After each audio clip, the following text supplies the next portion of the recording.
El lunes por la mañana, antes de que empezaran las clases, llamé a la Foster y pregunté por la profesora Stevenson. No obstante, la profesora Baxter, que había contestado al teléfono, me dijo que la profesora Stevenson estaba enferma y se había quedado en casa. Tras pensármelo un momento, como no quería hablar con la directora Poindexter, decidí pedir el número de teléfono de la casa de la profesora Stevenson. Hola, soy Lisa Winthrop, expliqué incómoda.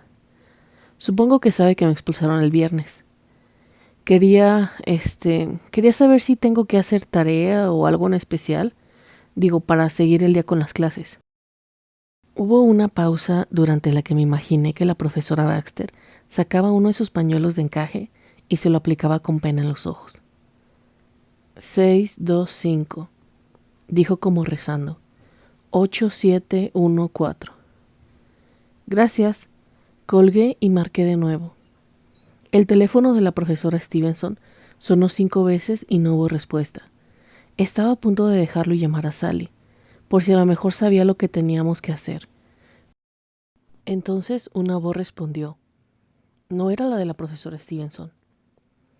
Dije con elocuencia. Soy Lisa Winthrop, una de las alumnas de la profesora Stevenson de la Foster. Siento molestarla si no se encuentra bien, pero... Ah, Lisa, dijo la voz. Soy la profesora Whitmer. Isabel, la profesora Stevenson, tiene un resfriado terrible y yo estaba a punto de salir para la Foster. ¿Cómo ves? ¿Te puedo ayudar? En ese momento recordé que alguien me había dicho una vez que creía que las profesoras Stevenson y Whitmer vivían juntas. ¿O prefieres hablar con ella directamente?, sugirió la profesora. Es que la verdad se encuentra muy mal. No, está bien, dije rápidamente y expliqué por qué llamaba.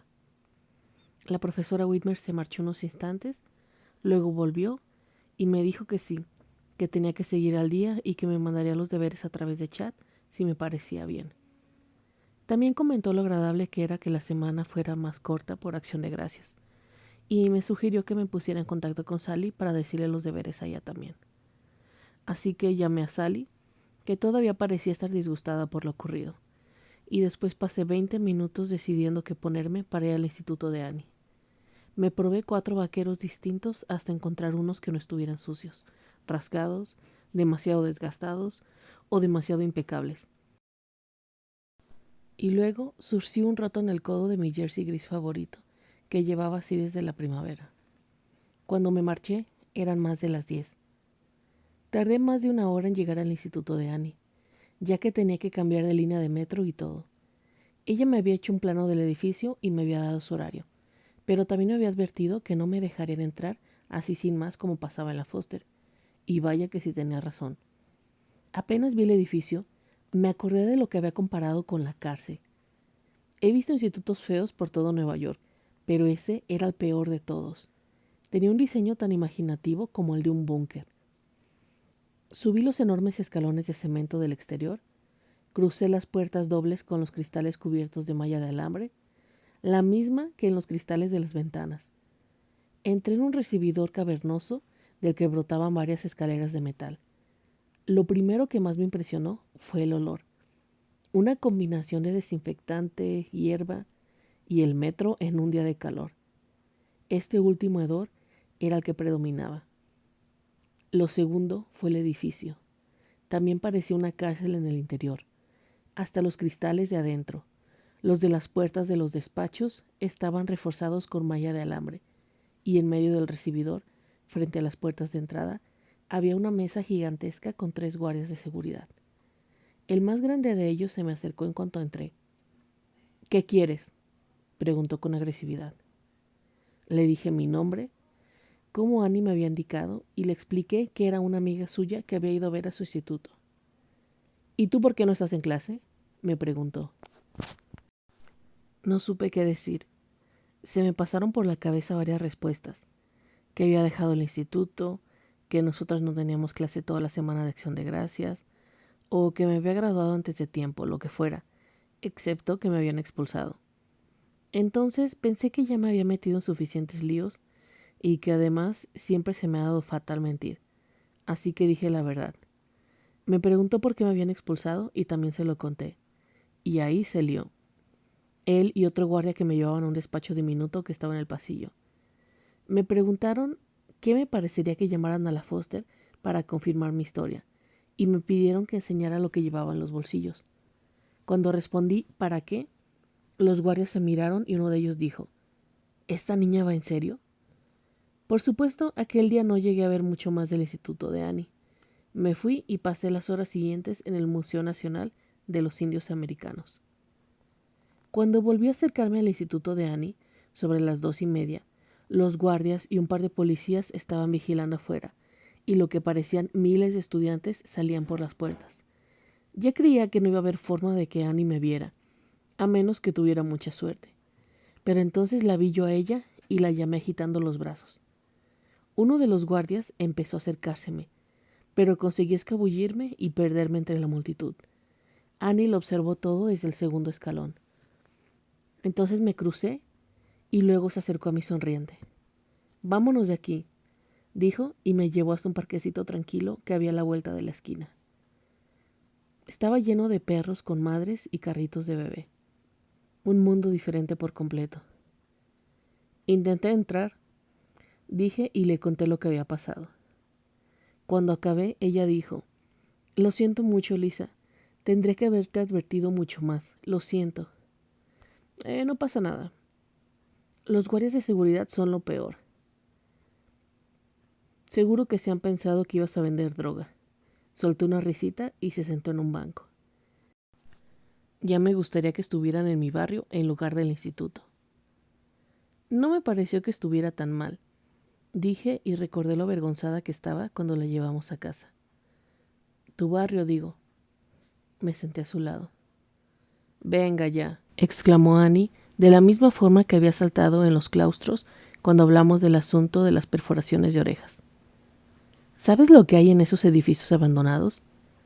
Chavales que se meten de todo, borrachos que se acaban sus botellas y vomitan por toda la acera, carterizas que te asaltan. Vamos, es un barrio maravilloso. Lo siento, dije con humildad. Supongo que no tengo mucha idea. No pasa nada, dijo Annie tras un instante. Pero algo sí que pasaba, porque de repente estábamos en un banco de mal humor y disculpándonos la una con la otra por cosas que no dependían de nosotras. En lugar de alegrarme por ver a Annie como al principio, ahora me sentía fatal, como si hubiera dicho algo tan estúpido que iba a terminar con nuestra amistad, justo cuando acababa de empezar. The end. Se acabó el guión. Annie revolvió el pie con un montón de hojas secas que había junto a un extremo del banco. Estábamos sentadas bastante lejos la una de la otra. En alguna parte tiene que haber algún sitio donde se esté bien, dijo con suavidad. Tiene que haberlo. Se volvió hacia mí con una sonrisa y menos molesta, como si me hubiera perdonado o como si nunca hubiera estado tan enfadada como había parecido.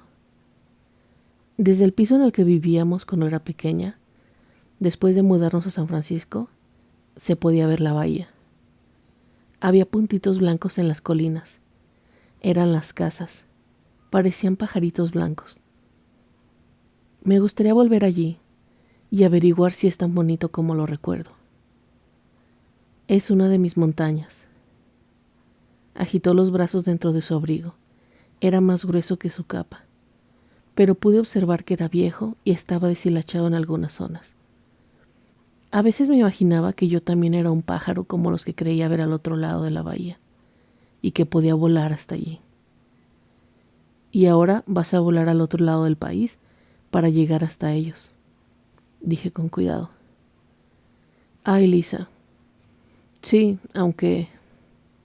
Sacudió la cabeza en lugar de terminar la frase, y cuando le pedí que siguiera hablando, dio un salto y dijo: «Ya sé lo que vamos a hacer. Caminaremos hasta el metro, vayamos al centro y montemos en el ferry de Staten Island, hasta que se haga de noche para ver las luces. ¿Lo has hecho alguna vez? Es genial. Puedes imaginarte que estás en un barco de verdad. A ver, ¿dónde quieres ir? ¿Francia, España, Inglaterra?» «California», dije sin pensar. Quiero ayudarte a encontrar tus pájaros blancos. Annie echó la cabeza a un lado y por un momento me recordó a cómo había simulado ser un unicornio en los claustros. A lo mejor hay pájaros blancos en Staten Island, dijo con suavidad. Entonces deberíamos embarcarnos en un viaje hacia allí. A ver si los encontramos. California está muy lejos, dije. Es lo que estaba pensando antes, dijo Annie. Ya caminábamos hacia el metro. Pero el año que viene también está muy lejos. Me pregunté si eso era cierto de verdad. En el metro, Annie se animó y yo con ella. Cuando nos sentamos, me susurró. ¿Alguna vez le has mirado la nariz a alguien en el metro hasta que deja de tener sentido? Le dije que no, y después, claro está, observamos fijamente las narices de la gente durante todo el camino al atracadero sur del ferry, hasta que empezaron a mirarnos mal y apartarse con incomodidad. El resto de la tarde lo pasamos viajando de un lado a otro en el ferry de Staten Island. A veces imaginábamos que cruzábamos el canal de Panamá hasta California, y otras que estábamos de camino a Grecia, donde John explicaría el Partenón a Annie y le daría lecciones de arquitectura. Solo si me dejas que yo te enseñe historia a cambio, dijo ella, aunque apenas la damos en mi estúpido instituto. ¿Y entonces cómo sabes tanto? Pregunté, acordándome de nuestras improvisaciones. Leo mucho, respondió ella y nos reímos. Después de 4 viajes de ida y vuelta, el personal del ferry se dio cuenta de que solo habíamos pagado una vez, así que cuando llegamos a St. George en Staten Island, nos bajamos y subimos por una de las escarpadas calles que se alejaban del atracadero, hasta que llegamos a unas casas que tenían jardincitos. Annie, seria, dijo de nuevo, «Me gustaría vivir en una casa con jardín algún día. ¿A ti no?» Pixie traía la bolsa de la compra otra vez, que ahora contenía una lechuga. Era una perrita tan pequeña que la bolsa rebotaba en la acera. «Espero que su mamaíta tenga pensado lavar esa lechuga», dijo Annie. Nos acurrucamos sobre el muro, a la sombra de unos árboles, hasta que Pixie y su dueña volvieron a su casa, y luego regresamos al atracadero del ferry, tan juntas que nuestros hombros se tocaban. Creo que no nos separamos porque, si lo hubiéramos hecho, habría sido como reconocer el contacto abiertamente. Las dos llamamos a casa para decir que llegaríamos tarde, y en el trayecto de vuelta en el ferry, nos pusimos tan cerca de la proa como pudimos para mirar cómo se acercaban las brillantes luces de Manhattan. Solo estábamos nosotras en cubierta y empezaba a hacer mucho frío. «Mira», dijo Annie. Me cogió una mano y señaló con la otra. «Las estrellas combinan con las luces, Lisa. Mira». Era cierto.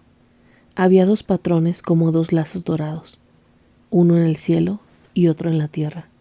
Se complementaban. «Ahí está tu mundo», dijo Annie en voz baja, señalando el perfil de Manhattan. Una filigrana dorada en la distancia. «Es real y a veces bonito», dije, consciente de que me gustaba que Annie me cogiera la mano, pero sí pensar en más. «Y mi mundo es como ese». Annie señaló las estrellas de nuevo. «Inaccesible». «No para los unicornios», le dije suavemente. «Nada es inaccesible para los unicornios, ni siquiera los pájaros blancos». Annie sonrió, más para sí misma que para mí, y volvió a mirar hacia Manhattan, con el viento agitándole el pelo. Y aquí estamos, Lisa y Annie, suspendidas entre los 2 mundos. Nos quedamos en la proa durante el resto del viaje y observamos las estrellas y las luces de la orilla. Solo nos separamos y nos soltamos de la mano cuando el ferry comenzó a atracar en Manhattan. 2 días después, el miércoles, Annie se las apañó para salir de su instituto el tiempo suficiente para colarme de tapadillo en la cafetería. Una sala enorme y descuidada, tan llena de gente como la estación de Penn o la de Grand Central en Navidad. Nos sentamos y mientras intentábamos escucharnos entre el barullo, un chico larguiducho se levantó de su silla, se sacó al menos medio metro de cadena del bolsillo y empezó a hacerla girar por encima de la cabeza, gritando algo a lo que nadie le hizo caso. De hecho, nadie le hizo caso a él tampoco, excepto para apartarse de la cadena giratoria. Yo no me lo podía creer. No me podía creer, para empezar, que alguien hiciera eso. Pero tampoco podía creer que lo hiciera y que todo el mundo le ignorara. Supongo que me puse a mirarle fijamente, porque Annie se detuvo a mitad de la frase y me dijo: «Te preguntas por qué lo de la cadena, ¿verdad?» «¿Verdad?», dije intentando sonar tan despreocupada como ella. «Nadie sabe por qué lo hace, pero enseguida vendrá uno de los profesores de carpintería y se lo llevará. Mira, ¿ves?». Un hombre grande que llevaba un delantal entró, esquivó la cadena voladora y agarró al chico de la cintura. Inmediatamente el chico se quedó quieto y la cadena cayó al suelo con un ruido metálico. El hombre la recogió, se la guardó y sacó al chico de la cafetería. «Annie», dije sin poder controlarme, «¿me estás diciendo que hace eso a menudo? ¿Por qué no le quitan la cadena del todo? ¿Por qué, no sé, lo hace mucho, verdad?» Annie me miró con una mezcla de diversión y compasión y dejó su batido de chocolate en la mesa. «Lo hace un montón, una vez a la semana o así. Y le quitan la cadena, pero supongo que no le faltan. No sé por qué no hace nada más con él, pero pues no lo hacen. Ya ves que prefiero los pájaros blancos. Y los unicornios y los caballeros», respondí. «¡Qué barbaridad!». Cuando empecé a venir aquí, me contó Annie, me hinchaba a llorar después cuando volví a casa por la noche. Pero después de 2 meses aterrorizada y deprimida, me di cuenta de que si te mantienes lejos de la gente se mantiene lejos de ti. La única razón por la que no he intentado cambiarme de instituto es que cuando mi madre trabaja hasta tarde, vuelvo a casa a la hora de comer para ver a mi nana. No podría hacer eso si fuera otro instituto. «Tiene que haber gente buena por aquí», dije mirando alrededor. «La hay, pero como me pasé el primer año apartando a todo mundo, para cuando llegué a segundo todo el mundo había hecho amigos», sonrió con ironía crítica. «No es solo que la gente de Nueva York no sea simpática. Yo tampoco he sido simpática con la gente de Nueva York. Hasta ahora». Le sonreí. «Hasta ahora». Después de comer, como había quedado con reunirme en Annie en su piso más tarde, me fui al Museo Guggenheim e intenté pensar en lo que podría estar pasando en su instituto mientras yo estaba ahí, rodeada por toda la seguridad del mundo y mirando cuadros. Pero no dejé de pensar en ello, ni en lo deprimente que me parecía gran parte de la vida de Annie, ni en cuánto me gustaría poder hacer algo para alegrársela. El día anterior, después de que Annie saliera de clase, habíamos ido al Jardín Botánico de Nueva York, donde yo había estado ya hace un par de veces con mis padres. Annie se había vuelto loca correteando por los pasillos de los invernaderos mientras olía las flores, las tocaba y hasta les hablaba. Nunca la había visto tan emocionada. «Ay, Lisa», había dicho, «no tenía ni idea de lo que este sitio estaba aquí. Mira, eso es una orquídea, aquellas son flores de Bach, esa es una bromelia. Se parece a un sitio al que íbamos en California. Qué bonito, ojalá hubiera más flores en Nueva York, más cosas verdes». En cuanto me acordé de eso al día siguiente, en medio de la rampa en espiral que recorre el centro de Guggenheim, supe lo que iba a hacer. Iba a comprarle una planta a Annie y llevársela a su piso como regalo de agradecimiento. No sabía santo de qué venía el agradecimiento, pero tampoco me preocupó mucho mientras apresuraba para salir a la floristería. Encontré una que tenía unas plantas con flores en el escaparate. «¿Hay de estas en California?», le pregunté al tendero. «Claro, en todas partes», me respondió. Eso no me da mucha información, pero estaba demasiado nerviosa para hacer más preguntas, como qué tipo de planta era la que quería. Tenía las hojas aterciopeladas y gruesas. Estaba cubierta de flores de color azul claro. Para entonces ya sabía que el color azul era el color favorito de Annie. Así que decidí que seguramente no importaba el tipo de planta que fuera. La maceta estaba envuelta en un papel rosa espantoso, pero se lo quité mientras subí al ascensor del edificio de Annie y me lo guardé en el bolsillo. Recuerdo haber llamado a la puerta de Annie porque me había dicho que el timbre no funcionaba y que al cabo de un rato una voz temblorosa preguntó: ¿Quién es? Lisa Winthrop, dije yo, y lo repetí más alto al escuchar que algo repiqueteaba bajo la mirilla. Cuando se abrió la puerta, tuve que bajar la mirada bruscamente, porque me había preparado para saludar a alguien que se encontraba a mi altura. Quien había abierto la puerta era una mujer diminuta de aspecto frágil que iba en silla de ruedas. Tenía unos ojos azules preciosos e increíblemente brillantes, y una boquita arrugada que se parecía a la de Annie, seguramente por la sonrisa. «Tú tienes que ser la amiga de Annie». La mujer me sonrió, y en cuanto hizo acento, recordé que la abuela de Annie había nacido en Italia. Justo añadió: «Soy Nana, su abuela. Pasa, pasa». Hizo una hábil maniobra con la silla de ruedas para apartarse del umbral y que yo pudiera pasar. Annie ayuda a su mamá a hacer el pavo. Me costó un instante entender lo que había dicho, pero enseguida me llegó un olor fabuloso al entrar y supe que había entendido bien. «Lo hacemos el día de antes», dijo la abuela de Annie. Su acento era muy musical, precioso. «Para pasarlo bien en Acción de Gracias. Ven, adentro, ven». «Annie, tu amiga está aquí». «¿Qué flor más bonita? Violeta africana, ¿sí?» No lo sé», dije agachándome para que la abuela de Annie pudiera ver las flores.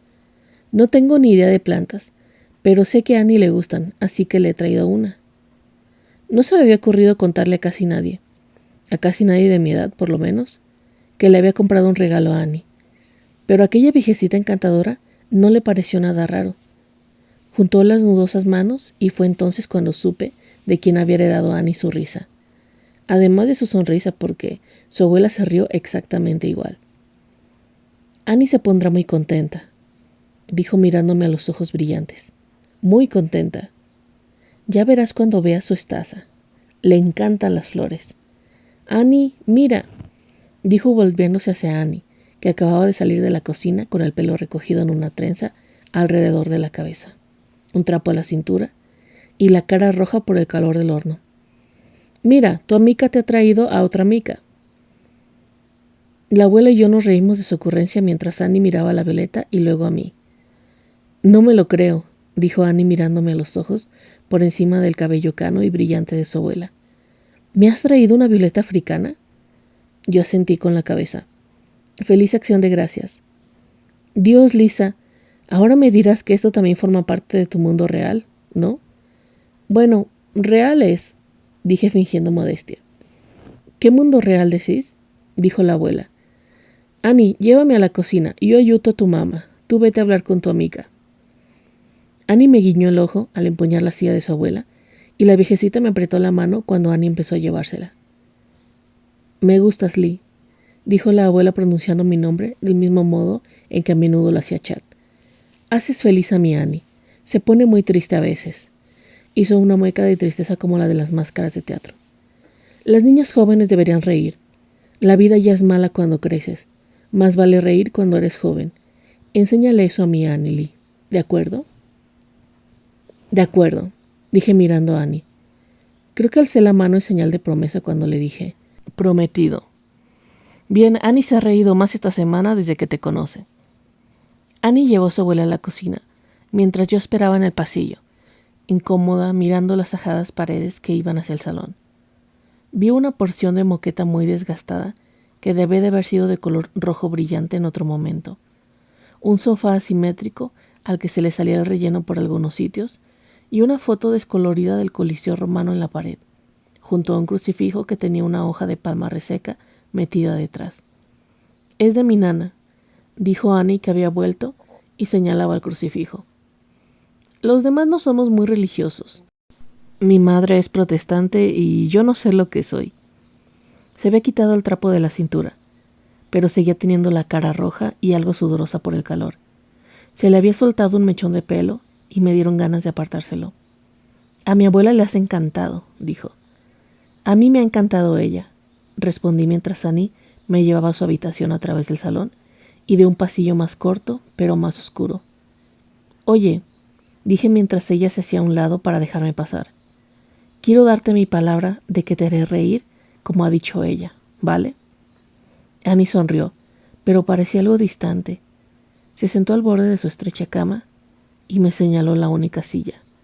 que se encontraba frente a ella en una mesita atestada de libros y partituras que parecía ser su escritorio. Vale.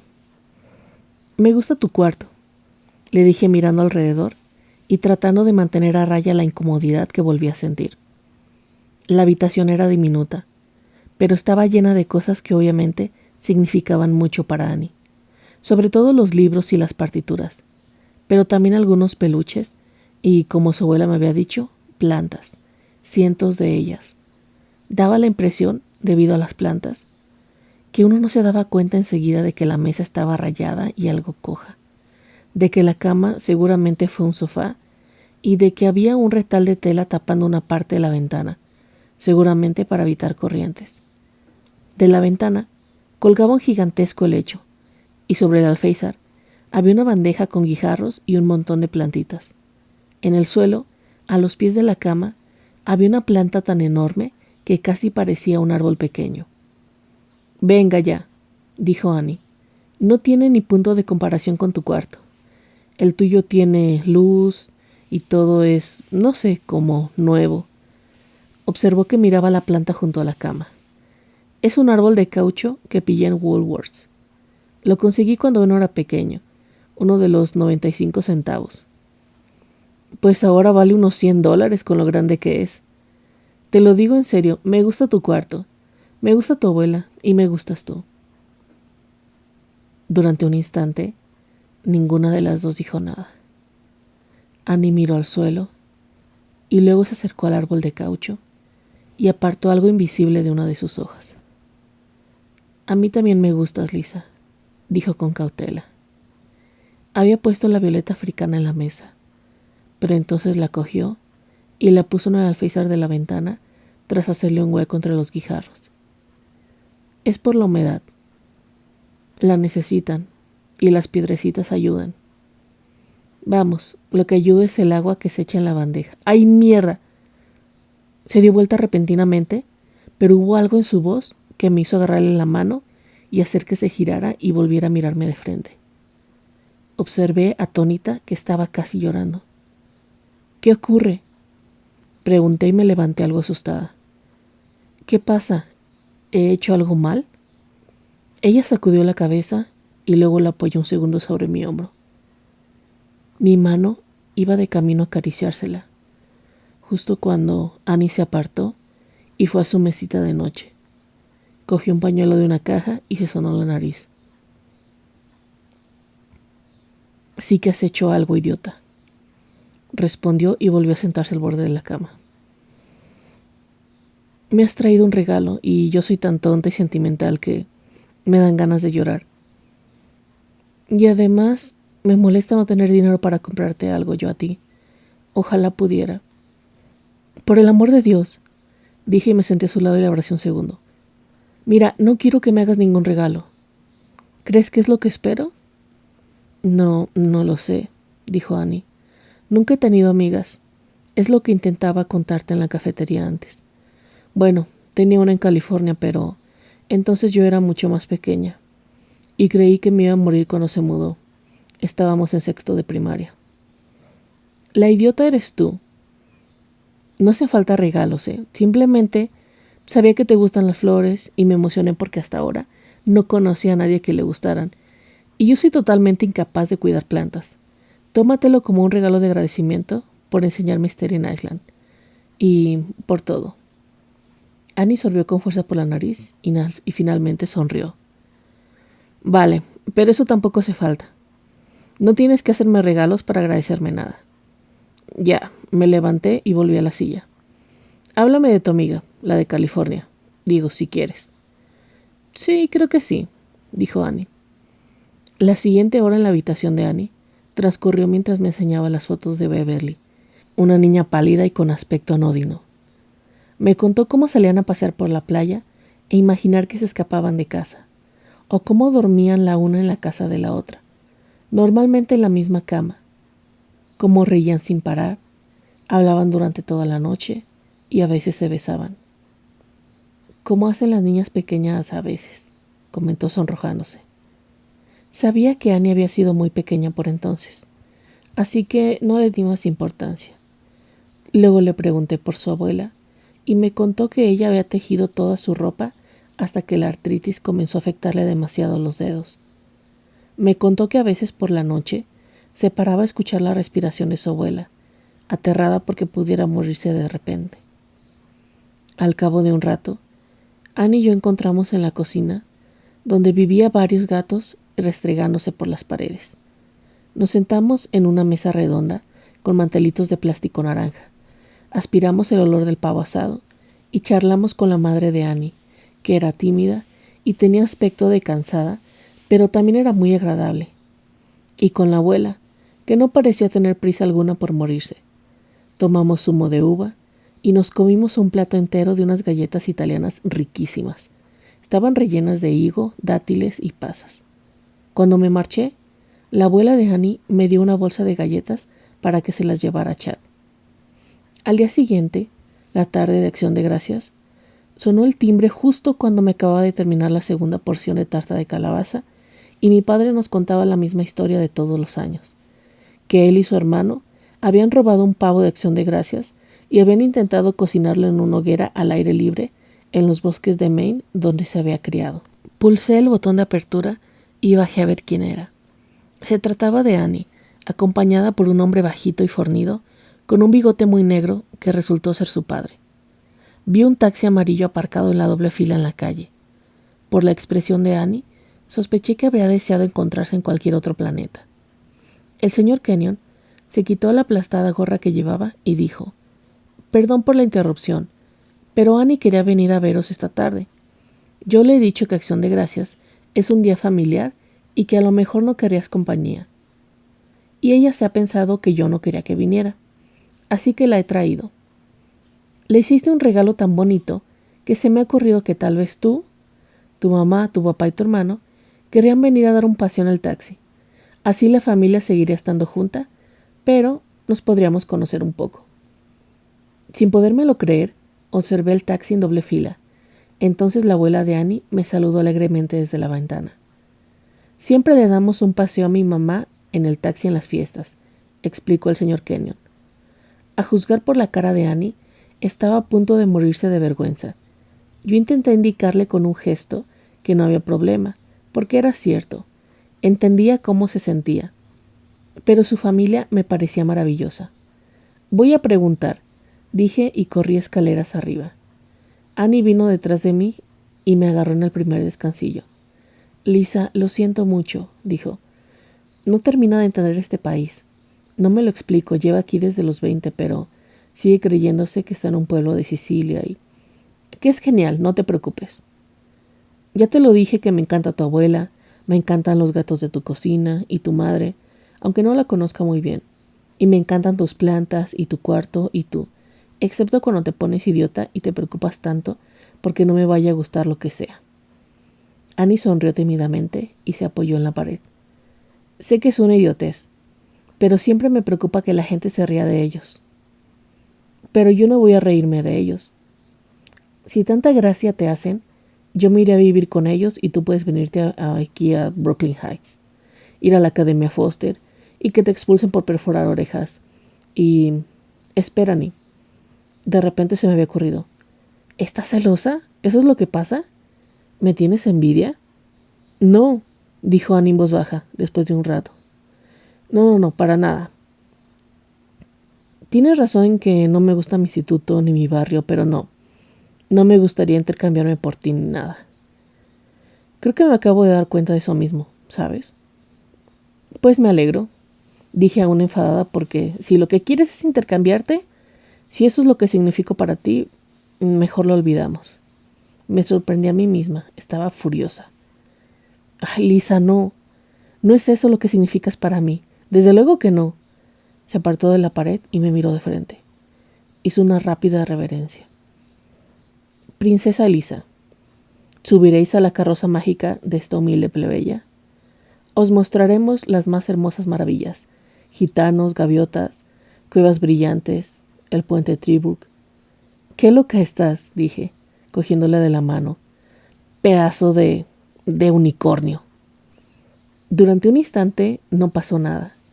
Simplemente nos miramos con alivio, por saber que todo estaba bien entre nosotras. Mi madre, mi padre y Chad decidieron quedarse en casa, aunque bajaron para conocer a los padres y la abuela de Annie cuando les insistí. Creo que intentaba demostrarle a Annie que ellos tampoco se reirían de su familia. El bueno de Chad, cuando entró de nuevo en casa con mis padres, Annie y yo, se volvió hacia ella y le dijo: «¿Cómo mola tu padre, Annie? ¡Qué taxi más chulo!». Me dieron ganas de besarle. Esa tarde recorrimos Brooklyn hasta llegar a Queens, y después volvimos por Central Park. Aunque todo el camino, el padre de Annie y su abuela contaron historias sobre Italia, mientras la madre de Annie reía y les apuntaba los detalles. El abuelo de Annie, que había estado muerto cuando vivían en California, era carnicero en su pueblo de Sicilia, y los gatos le seguían por todas partes porque les daba sobras. Por eso la familia Kenyon tenía tantos gatos. El padre de Annie decía que se sentía raro sin un par de gatos cerca. Chad tenía razón. Molaba un montón. No me acuerdo muy bien de lo que hicimos Annie y yo durante los días festivos siguientes. Caminamos mucho por The Village, Chinatown y sitios así. Pero el domingo fue el día siguiente que es más importante de recordar. Sigo dándole vueltas a ese domingo. ¿Alguna vez te has sentido muy cerca de alguien? Tanto que no entiendes por qué esa persona y tú tienen dos cuerpos separados, dos pieles separadas. Creo que ese domingo fue cuando empecé a sentirme así. Habíamos montado en el metro y charlábamos cuando el ruido no los permitía. Acabamos en Coney Island. Era una fecha ya tan fuera de temporada que no había nadie y hacía mucho frío. Observamos las atracciones que se habían cerrado para el invierno. Los encargados de las casetas más rezagados colocaban carteles pintados con colores pastel sobre sus puestos de palomitas, sus juegos de colar monedas o sus tómbolas de muñecos. Nos compramos perritos calientes en Nathan's. Solo había un par de señores mugrientos comiendo ahí. Seguramente porque la mayoría de la gente sigue demasiado llena el fin de semana de después de Acción de Gracias, hasta para comerse un perrito caliente. Después caminamos por la playa desierta y bromeamos sobre caminar por toda la costa de Brooklyn hasta llegar a Queens. Lo cierto es que nos la apañamos bien para llegar bastante lejos, desde luego bien lejos de los puestos desiertos, y encontramos algo parecido a un viejo muelle, con un montón de pilotes marrones en descomposición que sujetaban unas cuantas rocas. Supongo que hacía las veces de espigón. Nos sentamos ahí, muy juntas porque hacía frío. Recuerdo que, durante un rato, una gaviota voló en círculo sobre nuestras cabezas mientras graznaba. Después se alejó en dirección a la bahía de Shepshead. No sé muy bien por qué estábamos tan calladas, exceptuando el hecho de que sabíamos que al día siguiente tendríamos que volver al instituto las dos y no podremos vernos tan a menudo ni tan fácilmente. Yo tendré que ocuparme de mi proyecto de fin de bachillerato y del consejo estudiantil si volvía a salir elegida. Y Annie tendría que ensayar para su recital. Pero ya teníamos pensado que días de toda la semana podríamos vernos y, en todo caso, siempre quedarían los fines de semana. Así que tal vez esa no era la razón por la que guardábamos silencio. Más que nada, era la cercanía. Tenía un nudo en la garganta por las ganas de hablar de ello. Recuerdo que observamos cómo el sol se ponía lentamente al oeste de la playa, pintando el cielo de colores rosa y amarillo. Recuerdo que el agua acariciaba suavemente los pilones y que el envoltorio de una chocolatina revoloteaba sobre la arena. Annie se estremeció. Sin pensar, le pasé el brazo por encima de los hombros para darle calor.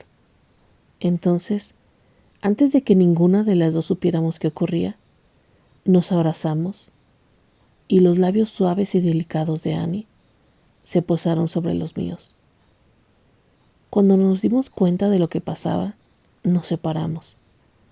Annie miró al mar y yo me fijé en el envoltorio de la chocolatina.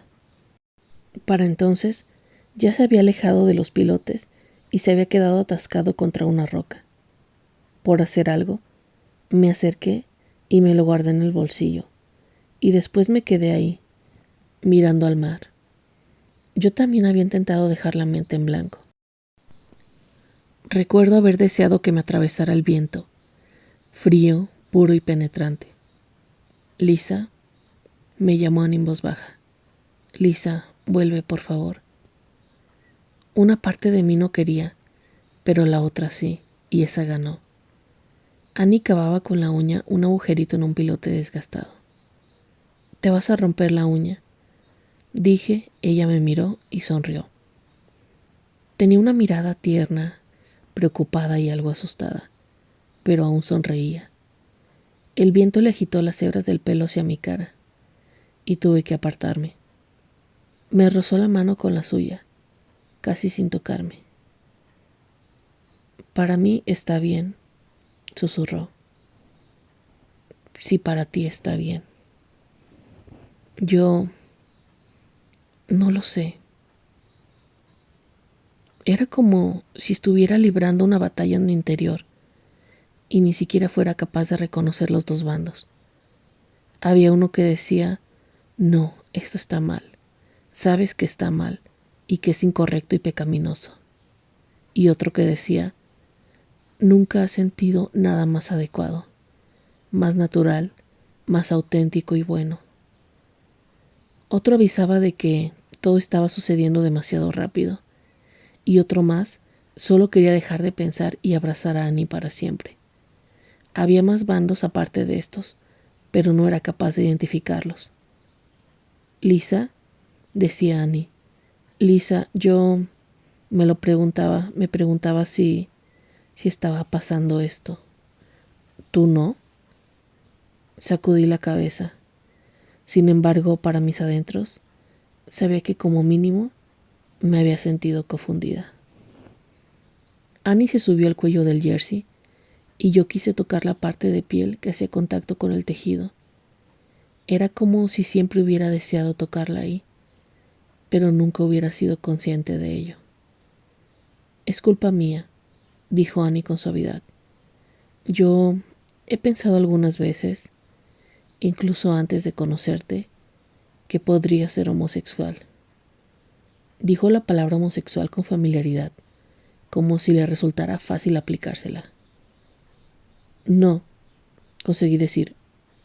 No es culpa de nadie, es que, bajo el entumecimiento que sentía, a mí también me parecía que la palabra tenía sentido aplicada a mí, pero no era capaz de pensar o de concentrarme en ello, no en ese momento. Annie se volvió a mirarme y tenía los ojos tan tristes que me dieron ganas de abrazarla. Me voy a ir, Lisa, dijo levantándose. No quiero hacerte daño. No creo que tú quieras esto, así que el daño ya te lo he hecho. Y... oh Dios, Lisa, dijo tocándome la cara. No quiero... Me gustas un montón. Ya te lo dije, me hace sentir que soy real. Más de lo que jamás pensé. Más viva que... Eres mejor que 100 Californias. Pero no solo eso, es que... mejor que todos los pájaros blancos, conseguí decir a través del nudo de mi garganta. Porque tú también eres mejor que nadie y que nada para mí. Annie, eres mejor que... no sé mejor que qué, mejor que todo. Pero eso no es lo que te quiero decir, es que tú eres Annie. Es que creo que te quiero. Me oí decirlo como si estuviera siendo otra persona. Pero en el momento en que pronuncié las palabras, supe más que nada en el mundo que eran ciertas.